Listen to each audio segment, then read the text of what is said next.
城巴有乘客落車嗰陣解唔開安全帶，車長要召喚消防協助，最終乘客被困超過45分鐘，脫困後不適要送院。城巴向乘客致歉，調查之後發現安全帶嘅鎖扣內部有石子阻礙運作，懷疑有人係蓄意破壞，會報警處理。黃展希報導。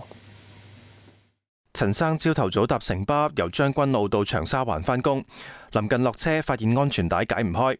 我嘗試就係即係撳個安全帶嗰個扣啦，係解唔到啦。睇下可唔可以係即係甩，即係個人係叫做係逃出嚟啦，都係唔得嘅。咁我自己最多係可以將係我搭落去我即係叫做肩嗰條帶咧係鬆開，但係我喺嗰個腰部嗰條帶咧係一直都甩唔到嘅，趕住翻工嘅。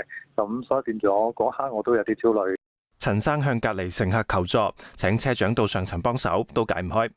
司機就打電話俾公司啦，公司就話唔可以用鉸剪剪嘅，咁要 call 消防員嘅。咁後尾就有成12個消防員咧，就上到嚟，用咗差唔多10零分鐘嘅時間咧，去鬆咗條帶，發生咗事件嘅話咧，咁其實係咪有得係酌情係點樣幫你剪開？因為我最主要都有個擔心就係，如果火警或者係有重大事件嘅話咧，如果乘客逃生唔到嘅話咧，咁就好大鑊嘅。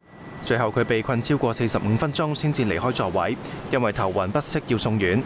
希望政府都聽下原來即係安全帶嘅事件都係會有一啲嘅意外會發生，睇下政府可以諗多幾面。城巴高度關注事件，向乘客致歉。調查後發現安全帶鎖扣入面有一張石子阻礙運作，懷疑有人蓄意破壞，會即時加強檢查其他巴士嘅安全帶，並且將安全帶性能測試納入每月例行檢查。至於唔能夠剪斷安全帶嘅理據，會唔會調整程序，城巴就冇回應。